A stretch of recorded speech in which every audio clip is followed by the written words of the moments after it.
Le pape François m'a révélé ce secret avant de partir. Ce qui s'est passé ensuite était surnaturel. Imaginez recevoir un message qui changerait votre vie pour toujours. Claire a toujours fait confiance à la logique, à la science et à ce qui peut être prouvé. En tant qu'infirmière, j'ai été confrontée quotidiennement à la dure réalité des hôpitaux, où la foi semblait souvent n'avoir pas sa place. Mais tout a changé lorsqu'elle a été appelée à rejoindre l'équipe qui s'occupait d'un patient dans un secret absolu. Ce à quoi elle ne s'attendait pas, c'était de découvrir que cet homme était le pape François. Dans un premier temps, il s'efforce de conserver une attitude professionnelle, sans se laisser emporter par l'énormité de la situation.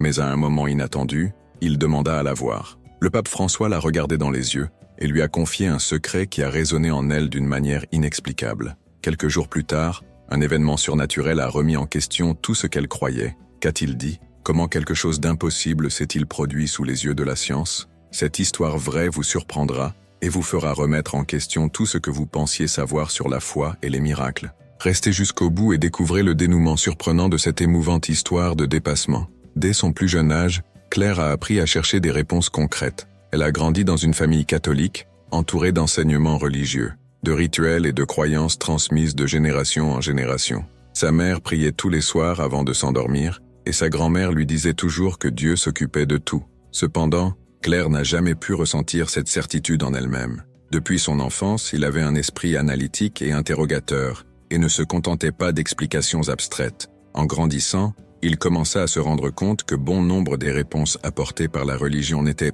pas suffisantes pour satisfaire sa curiosité. Peu à peu, sa confiance dans la science a remplacé la foi qui était autrefois présente dans sa vie. Le choix de devenir infirmière s'est imposé naturellement. Fascinée par le fonctionnement du corps humain, elle a trouvé dans le savoir médical quelque chose de solide, de fiable et de prévisible, tandis que plusieurs autour d'elle voyaient la main de Dieu dans le rétablissement des patients. Elle constatait la précision des traitements, l'efficacité des médicaments et l'effort infatigable des équipes médicales. Au fil du temps, son éloignement de la foi devient définitif. Je ne voyais pas l'intérêt de rituels religieux ou de prières qui ne semblaient changer le destin de personne.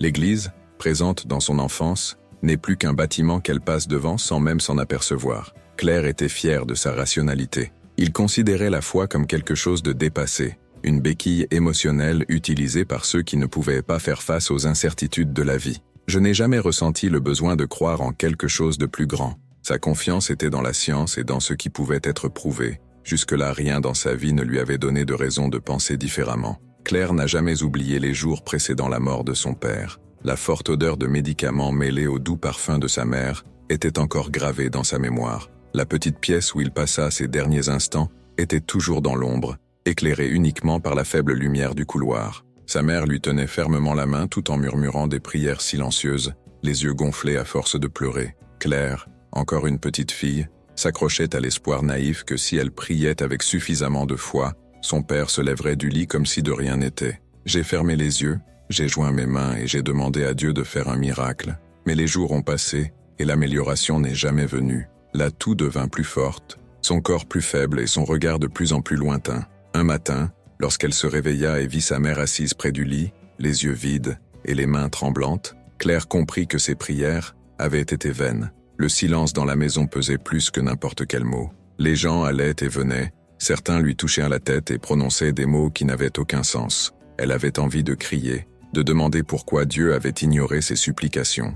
Cela n'avait aucun sens. S'il existait une force plus grande qui prenait soin de tout le monde, pourquoi laisserait-il son père partir ainsi? Elle regarda le petit crucifix accroché au mur de la chambre et se sentit en colère. Il ne pouvait pas verser une larme à ce moment-là. Elle serra simplement les mains et se jura qu'elle ne ferait plus jamais confiance à quelque chose qu'elle ne pouvait ni voir ni goûter. Au fil du temps, la douleur s'est transformée en détermination. Claire a décidé que ses mains ne seraient plus jamais liées. Si la foi ne pouvait pas sauver son père, elle trouverait un autre moyen de sauver des vies. Il se consacrait à ses études avec une intensité qui effrayait même ses professeurs. J'ai passé des heures à la bibliothèque à tout absorber sur l'anatomie, les maladies et les traitements. Contrairement à sa mère, qui continuait à aller à la messe chaque semaine, Claire évitait tout contact avec l'Église. Pour elle, la seule façon d'éviter de nouvelles pertes était de comprendre la logique derrière la vie et la mort. Les soins infirmiers lui ont donné un but. Chaque fois que je voyais un patient s'améliorer après un bon traitement, j'avais l'impression d'être sur la bonne voie.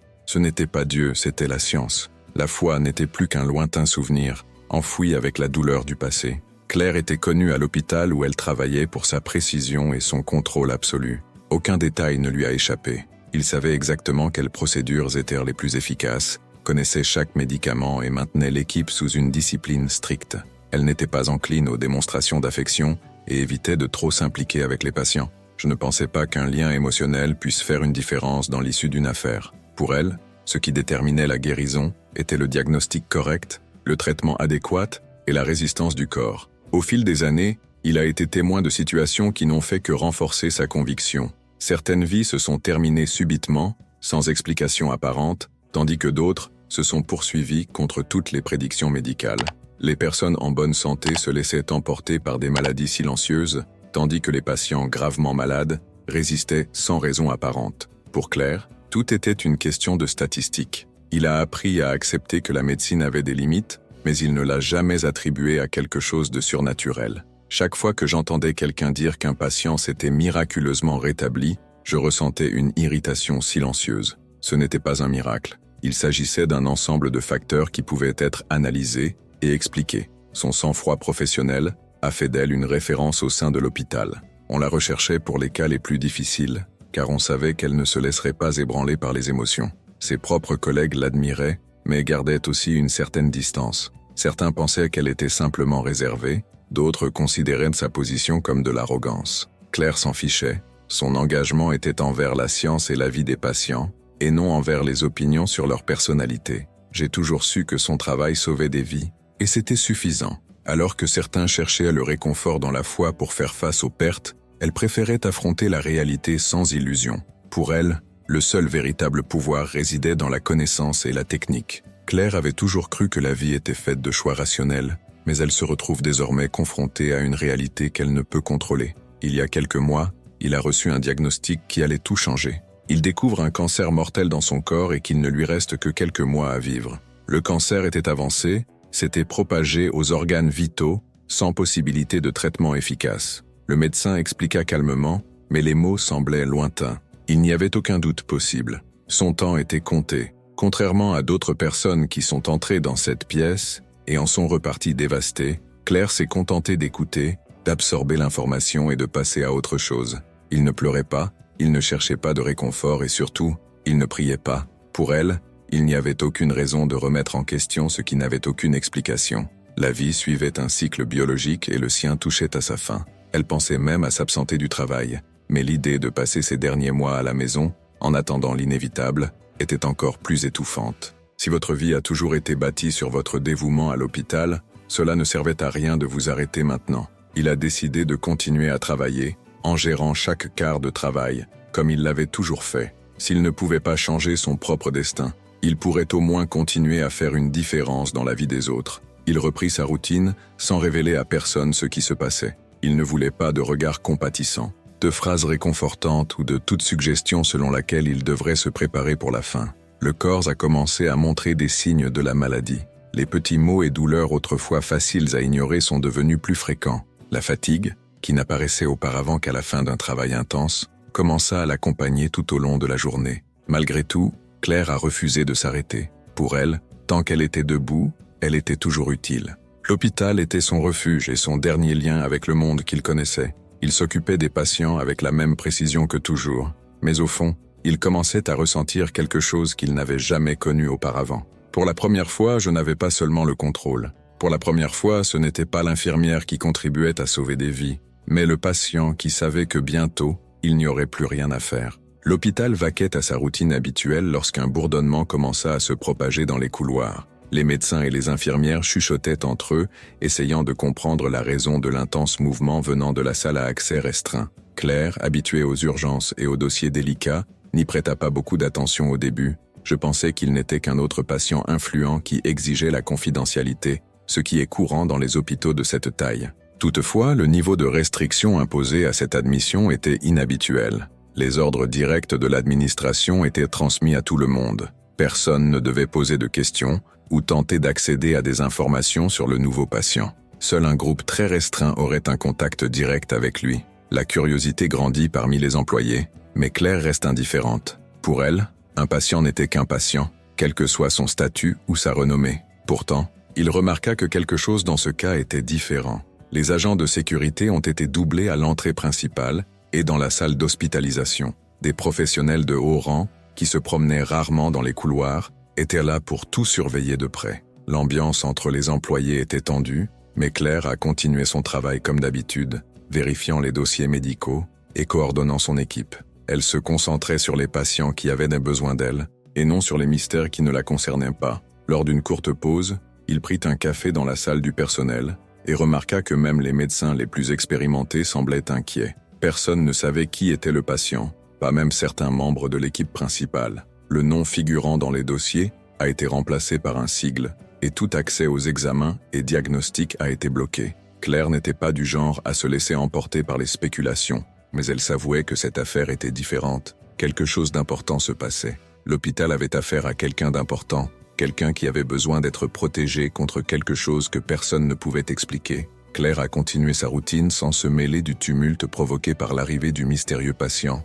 Son expérience lui a appris à ne pas gaspiller son énergie en spéculation, car elle savait que tôt ou tard, tout deviendrait clair. Malgré son professionnalisme, il ne pouvait s'empêcher de remarquer le choix minutieux de l'équipe qui serait responsable du service. C'étaient les meilleurs médecins et infirmiers de l'hôpital, tous convoqués directement par l'administration. Comme elle était toujours en tête de liste des professionnels, elle espérait figurer parmi les sélectionnés, mais à sa grande surprise, elle s'est vue confier un rôle secondaire dans cette affaire. Il resterait en réserve, n'étant activé qu'en cas de nécessité. Elle ne s'est sentie ni offensée ni déçue. Il s'est toujours concentré sur le travail, quelle que soit sa position au sein de celui-ci, mais son exigence personnelle d'obtenir toujours les meilleurs résultats l'a fait réfléchir aux raisons pour lesquelles elle n'a pas été choisie. Quelqu'un était-il au courant de son destin inévitable? Les premiers jours, il a observé le mouvement de loin, s'occupant des autres patients de l'hôpital. Je savais que l'équipe principale avait un accès direct à la salle, mais personne n'a rien dit. Les informations étaient strictement contrôlées, et même les rapports médicaux étaient bloqués pour le reste des employés. Claire, malgré sa curiosité, restait distante. Elle était habituée au secret médical et son professionnalisme l'empêchait toujours de rechercher des informations qui ne relevaient pas de sa compétence. Pourtant, il était impossible d'ignorer le fait que ce patient attirait une attention inhabituelle. Outre la sécurité renforcée, les membres de l'administration circulaient fréquemment dans les couloirs, toujours attentifs à tout mouvement. Au fil du temps, l'équipe médicale et infirmière a suivi sa routine avec discrétion, sans laisser échapper aucun détail sur le patient. Claire a continué à être occupée avec ses quarts de travail, mais peu à peu, elle a commencé à se rendre compte que quelque chose dans cette situation était différente de tout ce à quoi elle avait jamais été confrontée. Le secret était absolu, et même les employés les plus expérimentés de l'hôpital semblaient mal à l'aise face au manque d'informations. Son rôle de réserve la tenait à distance, mais une intuition inconfortable commençait à se dessiner. Je ne savais pas exactement pourquoi, mais je sentais que tôt ou tard, je serais appelé dans cette salle. La confidentialité entourant le patient était absolue. Le buzz parmi les employés s'est accru, mais personne n'a osé poser de questions directes. Dans les couloirs, il y avait toujours quelqu'un qui chuchotait, essayant de deviner qui pouvait être hospitalisé sous une telle protection. Certains disaient qu'il était un leader politique. D'autres évoquaient un grand homme d'affaires, mais personne n'en était sûr. Claire, malgré ses conversations, ne s'est jamais laissée emporter par la spéculation. Pour elle, l'identité du patient ne changeait pas son travail. Pourtant, il était impossible de ne pas remarquer la tension entre les professionnels, notamment ceux qui faisaient partie de l'équipe principale. Le mouvement dans sa chambre ne ressemblait à aucune autre situation dont Claire avait jamais été témoin. Les infirmières ont quitté le service, secouées, mais ne révélant rien. Les médecins qui se comportaient normalement avec confiance ont fait preuve d'un respect inhabituel en entrant dans l'espace. Même les agents de sécurité gardaient une posture plus rigide que d'habitude, attentifs à tout mouvement étrange. Malgré cela, il n'y a pas eu de fanfare. L'hôpital fonctionnait normalement, mais cette salle transportait une énergie différente. C'était un silence dense, presque solennel, qui semblait s'étendre au-delà des murs. Claire a continué à se concentrer sur son travail, mais peu à peu elle a commencé à ressentir quelque chose qu'elle ne pouvait pas expliquer. Même sans avoir un accès direct au patient, il avait le sentiment que sa présence affectait d'une manière ou d'une autre la routine de l'hôpital. C'était un sentiment subtil mais constant. Ce n'était pas de la peur ou de l'anxiété, mais quelque chose qui attira son attention. Chaque fois que je passais près du service où il se trouvait, je remarquais un calme qui contrastait avec l'agitation du reste de l'hôpital. C'était un environnement de respect, quelque chose qu'elle ne comprenait pas, mais pour une raison quelconque, elle ne pouvait pas l'ignorer. Même s'il maintenait son attitude professionnelle, il savait qu'il y avait quelque chose de différent dans cette hospitalisation, quelque chose qui finirait bientôt par impliquer son chemin. L'appel est arrivé de manière inattendue. L'une des infirmières de l'équipe principale a dû partir en raison d'un problème de santé et Claire a été appelée pour le remplacer. La nouvelle a surpris tout le monde, y compris elle, qui ne s'attendait pas à être déclenchée après si longtemps, rien qu'à observer le mouvement de loin. Il n'y avait pas de place pour le refus, son rôle était clair, et même si elle n'était pas impliquée dans l'affaire dès le début, elle savait qu'elle devait assumer son poste avec la même discipline que toujours. Il inspira profondément, enfila son tablier et se dirigea vers l'aile restreinte. Pour la première fois, je franchissais ses portes et voyais de près le patient qui causait tant de tension à l'hôpital. Alors qu'il traversait les couloirs, il sentit un étrange changement en lui. L'anxiété qui accompagnait autrefois les défis inattendus n'était pas là. Au contraire, une tranquillité inhabituelle s'empara de son corps, comme si ce moment avait déjà été décidé bien avant qu'il ne se produise. Les autres infirmières la regardaient avec des expressions indéchiffrables, anticipant presque quelque chose qu'elle ne comprenait toujours pas. Claire a simplement suivi le protocole, révisant rapidement ses notes et absorbant toutes les informations qui lui étaient ordonnées. Il y avait peu de détails sur l'état clinique du patient, mais les directives étaient claires. Le service doit être fourni avec la plus grande discrétion et toute interaction directe doit être limitée à l'essentiel. Au milieu de cette intense routine, pour la première fois depuis des mois, Claire a oublié sa propre maladie. Nous n'avions pas le temps de penser au diagnostic ou au délai. Pour la première fois, il se concentrait entièrement sur quelque chose qui n'impliquait pas sa propre condition. Claire était en train d'organiser les fournitures lorsqu'elle entendit deux médecins parler à voix basse dans le couloir. Ils n'étaient pas du genre à prêter attention aux rumeurs, mais la tension dans leur voix faisait s'emballer son instinct d'observation. Discrètement, il a continué son travail tout en essayant de capter des extraits de la conversation. Les paroles venaient petit à petit, interrompues par le souci des médecins de ne pas être entendus. Cependant, une phrase en particulier a gelé son corps pendant un bref instant. Le mystérieux patient, celui qui était protégé dans le secret le plus absolu et mobilisait tout l'hôpital, c'était le pape François. Le choc fut immédiat. Son esprit essayait de rationaliser l'information, mais quelque chose en elle refusait d'accepter la réalité. Il inspira profondément, reprenant le contrôle. Il ne pouvait pas laisser cela interférer avec sa conduite professionnelle. Il ferma le placard à fournitures et parcourut le couloir avec la même attitude ferme que d'habitude, mais à l'intérieur, il sentit la nouvelle résonner comme un tonnerre silencieux. Le pape était là, à quelques mètres devant lui, entouré d'une équipe médicale restée discrète, mais visiblement touchée par l'importance de ce patient. Soudain, les détails ont commencé à prendre un sens. La sécurité renforcée, le climat de respect qui règne à l'hôpital, et la manière dont même les professionnels les plus expérimentés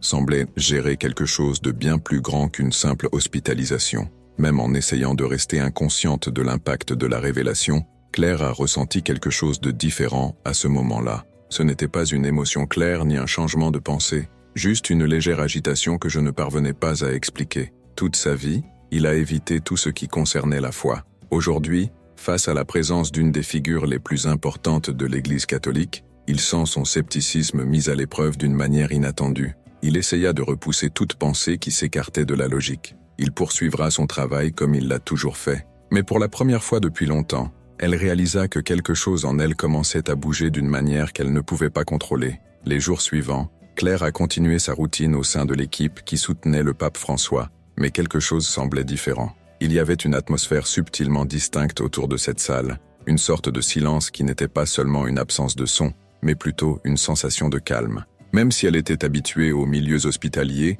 où la tension et l'urgence étaient de constantes, elle a remarqué que le temps semblait s'écouler différemment à l'intérieur. Les infirmières et les médecins qui entraient dans la salle repartaient avec des expressions contemplatives, comme s'ils avaient vécu quelque chose au-delà du simple exercice de leur profession. Ce n'était pas quelque chose qu'ils pouvaient expliquer, ils le ressentaient, simplement. Mais Claire refusait de se laisser emporter par tout ce qui ne pouvait être mesuré ou analysé. Il a poursuivi son travail avec la même discipline que toujours, en se concentrant sur les rapports, la logistique et les fonctions qui lui sont assignées. Dans les moments de pause, en réorganisant les fournitures ou en marchant dans le couloir, il remarquait une légèreté qui contrastait avec sa propre rationalité. Certaines infirmières disaient entre elles qu'il était impossible d'entrer dans cette pièce sans ressentir une paix indescriptible. D'autres ont mentionné que la présence du pape avait transformé l'environnement, le rendant différent de n'importe quel autre endroit de l'hôpital. Claire écoutait mais s'en fichait. Pour elle, le respect et l'admiration pour sa silhouette suffisaient à expliquer de telles sensations. Le fait qu'il soit un chef religieux a suscité des réactions émotionnelles. Mais il n'y a rien eu de plus. Malgré tout, peu importe à quel point elle essayait de l'ignorer, quelque chose chez elle commençait à la déranger. Ce n'était pas seulement ce que les gens disaient, mais ce qu'elle-même percevait. Même sans entrer dans la pièce, même sans entendre directement sa voix, je sentais une forte présence dans cette aile, une sorte d'ordre silencieux qui n'avait aucun sens. Mais il a refusé d'admettre toute possibilité qui s'écarterait de la logique. Il continuerait à faire son travail, sans distraction, sans s'engager dans des croyances ou des interprétations subjectives. Tant qu'il pouvait garder les pieds sur terre, son esprit resterait ferme dans ce en quoi il avait toujours cru. Le pape n'était qu'un patient et rien ne changerait sa façon de voir le monde. Claire a maintenu son engagement envers la routine. Son rôle consistait désormais à organiser les fournitures nécessaires à l'équipe médicale qui s'occupait du pape. Il s'agissait d'un travail technique, sans place pour les distractions, et elle traitait la tâche avec le même sérieux que toujours. Cependant, chaque fois qu'il s'approchait de cette pièce pour remplir des médicaments ou ajuster du matériel, il ressentait quelque chose de différent. Ce n'était pas seulement le silence respectueux des couloirs ou le professionnalisme des collègues, mais une légèreté dans l'atmosphère que je ne pouvais justifier. Il y avait un sentiment d'accueil qui la faisait hésiter une fraction de seconde avant de franchir la porte, un sentiment qui ne correspondait pas à son pragmatisme. Les jours passèrent, et même sans contact direct avec la patiente, Claire commença à remarquer de petites différences en elle-même. Avant, il faisait son travail sans se soucier de ce qui se passait autour de lui, mais maintenant il sentait qu'il y avait un changement subtil à chaque fois qu'il quittait cette salle. Ce n'était pas une pensée consciente, juste un vestige de sentiment qui persistait, une sorte de paix qui ne devrait pas être là. Elle refusait d'y attacher un quelconque sens. Même avec toutes les justifications rationnelles, Claire ne pouvait pas complètement ignorer ce qu'elle avait ressenti en y entrant. Chaque fois que je passais devant la pièce, je ressentais une forte présence, même sans le voir, sans entendre un seul mot. Quelque chose dans cette situation transcendait son expérience habituelle, mais elle refusait d'admettre qu'il s'agissait d'autre chose que l'environnement respectueux créé par l'équipe.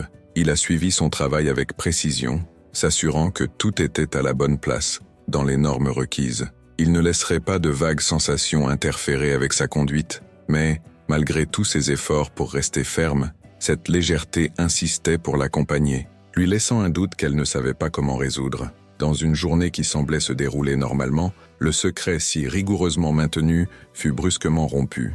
En quelques heures, la nouvelle de l'hospitalisation du pape François s'est répandue, et avant que l'administration de l'hôpital ne puisse réagir, une foule se rassemblait déjà à l'extérieur. Les journalistes, fidèles et curieux, ont occupé les rues, certains en quête d'informations, d'autres attendant simplement un signe de la figure qu'ils admiraient. Des caméras étaient placées à chaque entrée et des journalistes diffusaient en direct pour tenter de capturer tous les détails sur son état. L'hôpital, autrefois un environnement de routine contrôlée, était désormais un centre d'attention mondiale. La sécurité a été immédiatement renforcée. Des gardes ont été positionnés dans les couloirs menant à la chambre du pape et de nouveaux ordres ont été donnés à l'équipe médicale. L'accès est devenu encore plus restreint, et même certains des professionnels qui suivaient l'affaire depuis le début ont été évincés. Tout risque de fuite supplémentaire devait être maîtrisé. Claire remarqua la tension dans les yeux de ses collègues. Le poids de cette hospitalisation était déjà lourd auparavant, mais il devient désormais insoutenable. Des mouvements auparavant simples, comme traverser un couloir ou entrer dans une salle à accès restreint, ont commencé à être surveillés avec la plus grande attention. La pression sur les salariés s'est accrue. Entre un traitement et l'autre, Claire entendait des infirmières commenter les appels insistants des journalistes, tentant d'extraire la moindre information. Certains jeunes employés semblaient effrayés, craignant de commettre une erreur ou de faire quelque chose qui pourrait compromettre la confidentialité. Cependant, pour Claire, le chaos extérieur n'a pas changé son orientation. L'hôpital était peut-être encerclé, le monde y prêtait attention, mais sa fonction restait la même, s'assurer que tout était en place, que les fournitures étaient organisées, et que rien ne manquait pour les soins aux patients. Même si son nom était connu dans le monde entier, il s'agissait pour elle d'une hospitalisation de plus qui exigeait professionnalisme et précision. La confusion dans les couloirs s'intensifiait d'heure en heure. Les infirmières ont dépêché les marches, les médecins ont vérifié à plusieurs reprises les protocoles, et les agents de sécurité sont restés attentifs à tout mouvement suspect.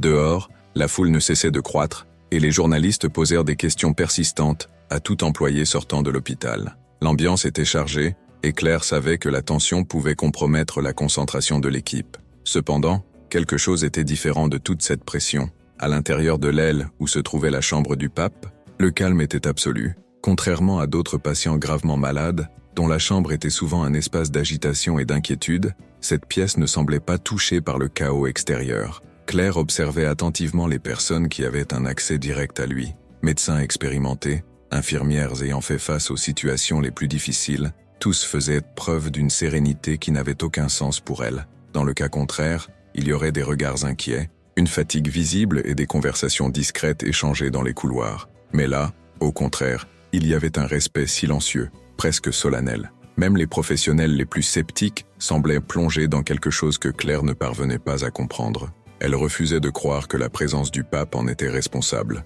Pour elle, ce n'étaient que des médecins et des infirmières faisant leur devoir avec professionnalisme. Mais en même temps, quelque chose la dérangeait profondément. Pendant les quarts de travail, j'essayais de mieux observer le comportement de mes collègues. Ce n'était pas seulement le respect dont ils faisaient preuve, mais aussi la façon dont ils semblaient plus légers, comme si quelque chose en eux avait changé. Même au milieu du stress, il y avait une confiance presque palpable. Certains quittèrent la pièce avec un regard contemplatif, d'autres semblaient silencieusement transformés. Claire, qui avait toujours évité toute implication émotionnelle dans son travail, ressentait un malaise grandissant. Je ne voulais pas l'admettre, mais je n'avais jamais rien vu de pareil. Le doute a commencé à s'installer. Que se passait-il là-dedans? Que représentait cet homme pour ces gens? Et surtout, pourquoi s'est-elle elle-même mise à remettre en question des choses qu'elle avait enterrées depuis longtemps? Une nuit, l'hôpital semblait plus calme que d'habitude. Claire était seule au service des approvisionnements, vérifiant les fiches de stock et réorganisant le matériel nécessaire pour les quarts de travail suivants. Le mouvement dans les couloirs avait diminué, et même la tension provoquée par la fuite de l'hospitalisation du pape semblait à ce moment plus lointaine. Alors qu'il étiquetait des flacons de médicaments, il entendit un léger son résonner dans le couloir vide. Au début, il pensait qu'il s'agissait simplement d'un bruit, peut-être d'une conversation lointaine entre médecins ou infirmières, mais il s'est vite rendu compte que ce n'était pas quelque chose de courant. C'était une voix faible mais ferme, qui prononçait des mots que je ne parvenais pas à distinguer complètement. Il arrêta ce qu'il faisait et regarda autour de lui. Le son semblait provenir de la chambre du pape, mais cela n'avait aucun sens. La sécurité était stricte, personne ne pouvait entrer sans autorisation et les horaires d'ouverture étaient strictement contrôlés. Malgré tout, la voix continuait, s'arrêtait, sereine, portant un ton qui semblait étrangement familier. Une sensation inconnue parcourut son corps. C'était un inconfort différent, non pas celui de la peur, mais celui de quelque chose qui touchait une partie d'elle-même à laquelle elle avait évité d'accéder depuis longtemps. Elle laissa les fournitures de côté et s'approcha lentement du couloir avec méfiance, cherchant d'où venait cette voix. L'environnement maintenait la même tranquillité que d'habitude, et il n'y avait personne autour, juste ce son qui, pendant un instant, parut être dirigé vers elle. Claire regarda autour d'elle, essayant de trouver une explication logique. Peut-être que c'était quelqu'un qui parlait doucement dans une pièce voisine ou un bruit provenant des moniteurs de la chambre. Cependant, après avoir vérifié son environnement, il n'a trouvé que le même vide qu'auparavant. Son cœur battait plus vite, mais son esprit essayait de chercher des justifications rationnelles. Elle inspira profondément, redressa son manteau et reprit ce qu'elle faisait. Mais peu importe à quel point il essayait de l'ignorer, cette voix restait dans son esprit. Quelque chose l'inquiétait, car cette voix semblait porter un message que Claire n'était pas encore prête à comprendre. Les jours suivants, Claire essaya de chasser de son esprit le souvenir de la voix qu'elle avait entendue cette nuit-là. Il suivait sa routine avec la même précision que d'habitude, réorganisant les fournitures, vérifiant les protocoles et évitant les distractions. Cependant, quelque chose en elle semblait s'être réveillé, et peu importe à quel point elle essayait de l'ignorer, de petites coïncidences commençaient à attirer son attention. Chaque fois qu'elle traversait le couloir qui menait à la chambre du pape, elle ressentait un changement subtil dans l'environnement, une sorte de légère chaleur qui l'enveloppait pendant quelques secondes. Ce n'était pas quelque chose qui pouvait être expliqué, mais ce n'était pas non plus quelque chose qui pouvait être ignoré. De plus, il commença à remarquer la façon dont les proches du pape parlèrent de lui. Ce n'était pas seulement le respect attendu de quelqu'un de sa position.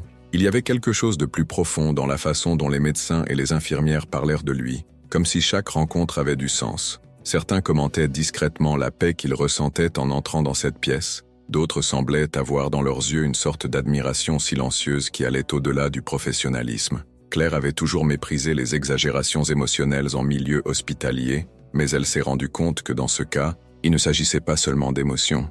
C'était quelque chose d'authentique, quelque chose qu'elle ne pouvait pas définir. Même si elle essayait de rester sceptique, Claire commençait à remarquer que même les détails les plus simples semblaient prendre un nouveau sens. La façon dont le personnel principal se comportait, la façon dont les couloirs autour de cette salle semblaient plus calmes que le reste de l'hôpital, même les expressions des patients à proximité semblaient différentes. Tout cela la rendait agitée. Elle essayait de le justifier rationnellement, se disant que c'était simplement le reflet de l'influence d'un chef religieux. Mais au fond, quelque chose en elle savait que c'était plus que ça. Elle n'était tout simplement pas prête à l'accepter. Le quart de nuit était plus long que d'habitude. La fatigue commençait à peser sur les épaules de Claire et la succession de protocoles, de contrôles et d'ajustements des approvisionnements lui demandaient plus qu'elle ne l'espérait. Même sans contact direct avec le pape François, cette infirmerie semblait consommer son énergie d'une manière différente. Elle se sentait épuisée, mais pas seulement à cause du travail. Il y avait un poids que je n'arrivais pas à expliquer, une agitation qui ne venait pas seulement du corps,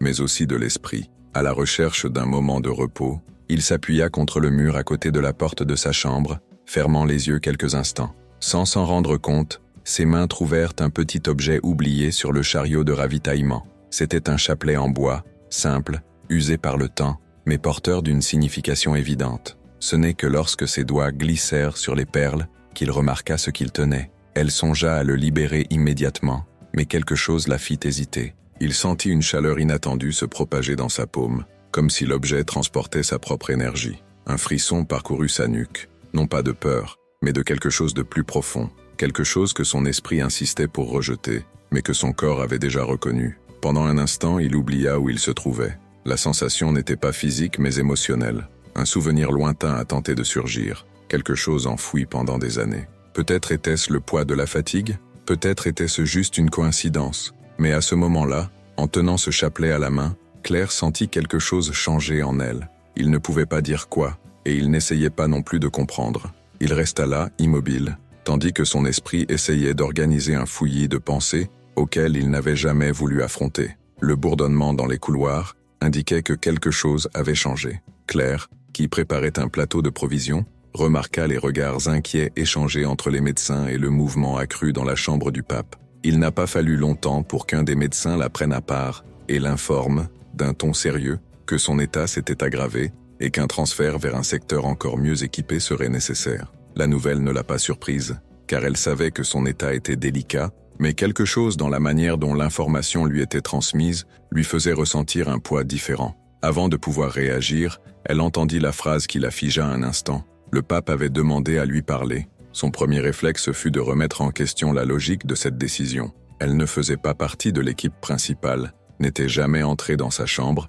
et n'était pas directement responsable de ses soins. Il n'y avait aucune raison pour qu'il connaisse son existence. À l'étonnement succédait un malaise qu'il ne parvenait pas à définir. Elle envisagea de refuser, disant que ce n'était pas nécessaire, mais avant de pouvoir formuler une quelconque justification, elle réalisa que ses jambes l'entraînaient déjà vers la chambre. Son cœur s'accélérait à chaque pas, non par peur, mais par une sensation indéfinissable. Il prit une profonde inspiration, avant de franchir la porte, essayant de garder la raison au-dessus de toute émotion. L'atmosphère à l'intérieur de la pièce ne ressemblait à rien de ce que j'avais jamais connu. L'air semblait plus léger, malgré la gravité de la situation. Le pape François était allongé, visiblement affaibli, mais sa présence remplissait l'espace d'une manière que Claire ne pouvait expliquer. L'espace d'un instant, il sentit une boule dans sa gorge, quelque chose qui ne venait pas de la fatigue ou du poids du moment, mais d'une émotion qu'il avait longtemps évité de ressentir. Elle restait là, immobile, ne sachant pas à quoi s'attendre. Elle ne s'était jamais sentie aussi petite devant quelqu'un, non pas à cause de son statut ou de sa hiérarchie, mais à cause de la sérénité qui émanait de lui. Et à ce moment-là, sans avoir besoin de mots, il sentit que quelque chose de plus grand était sur le point de se produire. Le temps sembla ralentir au moment où Claire leva les yeux et rencontra le regard du pape.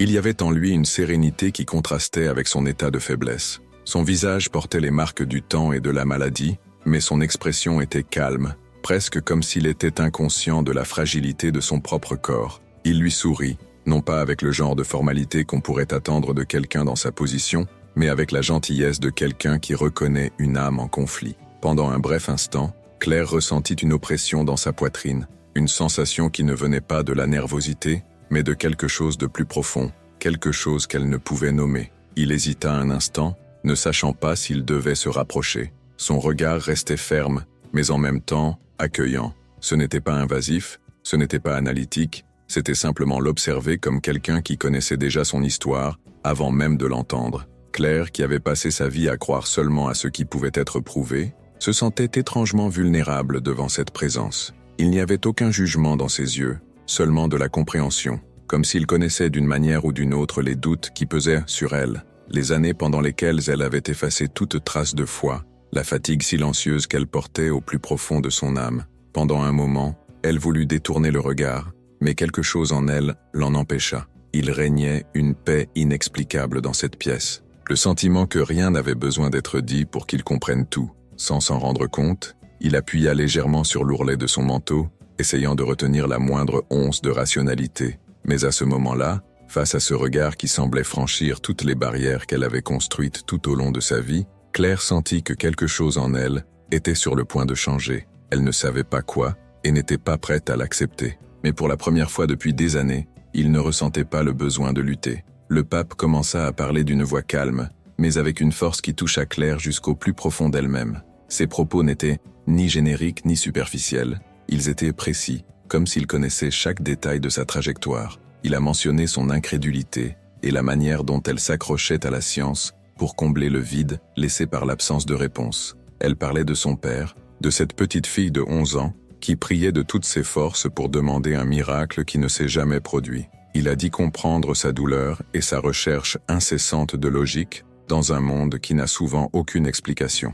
Mais la phrase qui la déconcerta le plus vint ensuite. Dieu ne l'a jamais abandonnée, même lorsqu'elle pensait qu'il l'avait abandonnée. Sa respiration se coupa un instant et un frisson parcourut sa colonne vertébrale. Comment pouvait-il connaître l'angoisse silencieuse qu'il portait depuis si longtemps? Le pape continua en parlant de quelque chose qui la troublait ces derniers temps, comme s'il lisait ses pensées les plus profondes. Elle a dit qu'il y avait quelque chose en elle qui lui enlevait sa paix, lui volait ses jours et alourdissait son âme. Claire retint son souffle. Parlait-il de sa maladie? Personne là-bas ne le savait. Elle n'en a jamais parlé à ses collègues, encore moins aux médecins qui l'ont soigné. La vérité est qu'il a passé des années à ignorer toute possibilité d'intervention divine. Mais maintenant, face à cette figure fragile et en même temps si pleine de vie, il sent que sa résistance s'effondre. Le pape a déclaré que Dieu nous donne toujours ce dont nous avons besoin au bon moment, qu'il nous parle d'une manière que nous ne pouvons souvent pas comprendre, mais que tout a un but, même lorsque nous ne pouvons pas le voir. C'est à ce moment-là qu'il a dit quelque chose qui a fait battre votre cœur.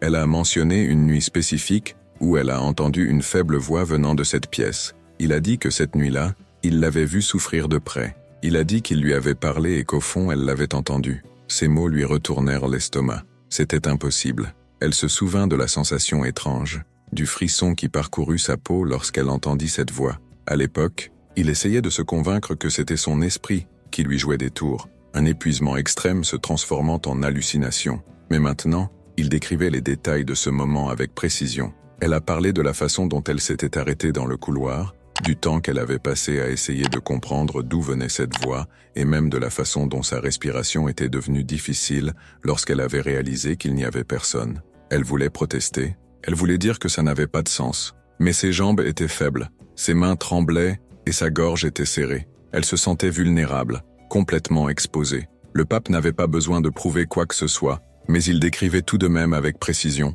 peut-être pour calmer son esprit rationnel qui essayait encore de résister. Il a parlé du chapelet qu'elle tenait sans s'en rendre compte et qu'à ce moment-là, il lui a posé les mains. Elle a également parlé de la sensation d'oppression qu'elle ressentait dans sa poitrine et du doute qui l'avait envahi après cet épisode. Chaque mot était comme un miroir reflétant tout ce que Claire avait essayé de nier pendant des années. Pour la première fois depuis longtemps, elle n'avait aucune réponse, ne trouvait pas d'explication logique à ce qui se passait. Ses yeux se remplirent de larmes, mais elle essaya de les retenir. Je ne voulais pas pleurer là, je ne voulais pas paraître fragile, mais quelque chose en elle s'effondrait peu à peu. Le poids qu'elle portait depuis si longtemps semblait sur le point de s'alléger, et cela l'effrayait plus que n'importe quel diagnostic. J'ai senti une boule dans ma gorge, un tremblement dans mes lèvres et pour la première fois depuis des années, je ne savais pas quoi dire. Le pape se contentait de la regarder, sans se précipiter, sans exiger, attendant simplement qu'elle traite tout à son rythme. Claire, la femme qui avait toujours réponse à tout, se sentait petite à ce moment-là. Quelque chose a changé en elle, quelque chose de profond et d'irréversible. Elle ne savait pas encore ce que c'était, mais elle le sentait. Et cette fois, Il n'a pas tenté de s'enfuir. Claire prit une profonde inspiration, essayant de se ressaisir, mais le sentiment en elle était écrasant. Le pape continuait de la regarder avec cette sérénité qui semblait voir au-delà de sa façade inébranlable. Son regard n'était ni celui de la pitié, ni celui de la vaine compassion. C'était un regard qui transmettait une connaissance, comme s'il comprenait chaque morceau brisé en elle, chaque lutte silencieuse menée au fil des années. Elle sentit son armure intérieure s'effondrer, brique par brique, mais au lieu du désespoir, elle ressentit quelque chose de différent, un calme inconnu, comme si elle était soutenue par quelque chose qu'elle n'avait jamais laissé entrer dans sa vie. Il tient la main de Claire pendant un bref instant.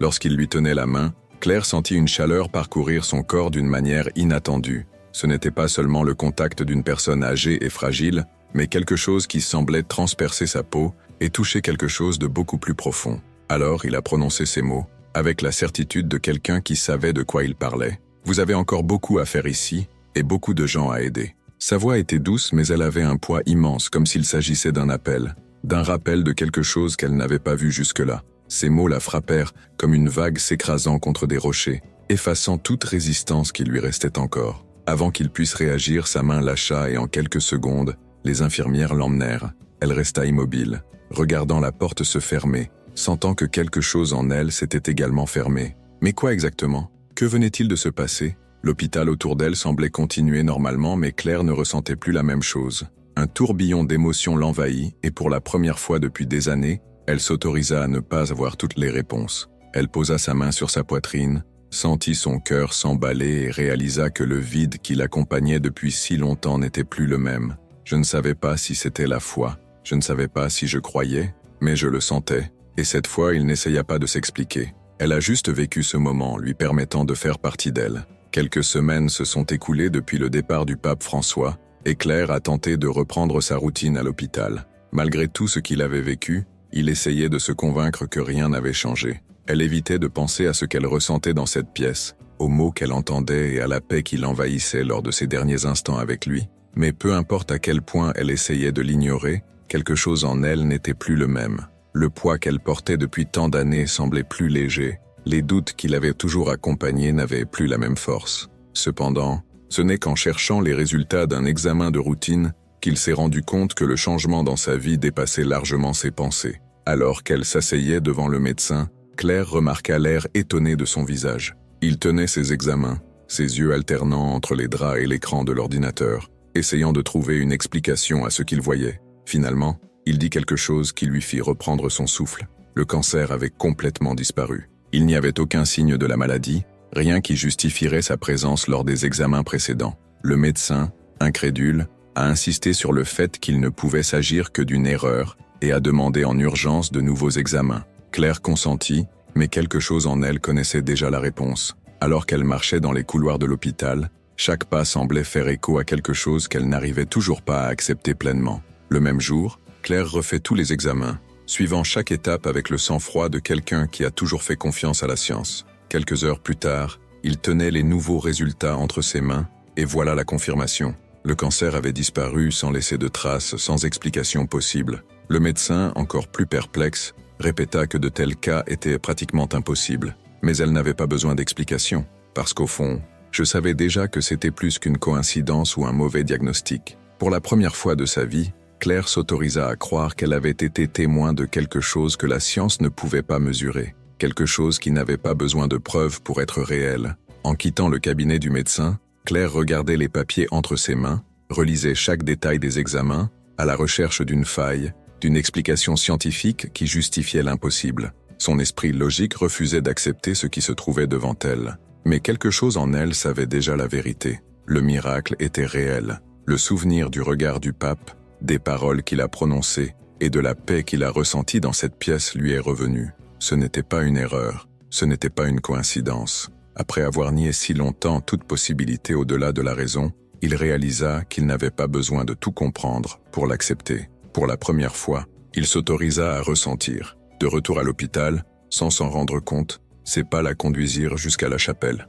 un petit espace calme que j'avais tant de fois ignoré. Il s'assit sur le dernier banc, sentit ses mains trembler et inspira profondément. Je ne savais pas par où commencer ni quel mot dire, mais il ferma quand même les yeux et se laissa simplement être là. Pas de supplication, Pas de questionnement, juste un moment d'abandon. Elle ressentit un profond soulagement, renouant avec quelque chose qui n'avait jamais cessé d'exister, mais qu'elle avait choisi d'ignorer. Lorsqu'il ouvrit les yeux, il sut que ce moment marquait le début de quelque chose de nouveau. Quelques jours plus tard, il a décidé de retourner à l'église qu'il fréquentait lorsqu'il était enfant. L'environnement était familier et en même temps complètement nouveau. Il s'est assis sur l'un des bancs et a écouté la messe avec attention, absorbant chaque mot, ressentant chaque geste. Ce n'était plus celui qui y était entré il y a des années plein de doutes et de révoltes. J'avais trouvé un but qui transcendait toute explication. Sa vie a commencé une nouvelle phase, guidée non pas par la peur ou la douleur, mais par la foi. L'hôpital, qui n'était auparavant qu'un lieu de travail et de routine pour Claire, revêt désormais une signification bien plus grande. Chaque couloir, chaque chambre et chaque regard échangé avec les patients avait un poids différent. Le pape était parti, mais quelque chose de lui restait là. Le miracle qu'il a vécu n'était pas seulement physique, mais aussi spirituel. La femme qui s'accrochait auparavant à la logique et refusait toute idée de foi, voyait désormais tout avec des yeux différents. Le vide qu'il portait depuis tant d'années n'existait plus. À sa place se trouvait un nouvel espoir, la tranquille certitude qu'elle n'était jamais vraiment seule. Alors qu'il franchissait les portes de l'hôpital, il sentit le vent sur son visage d'une manière différente.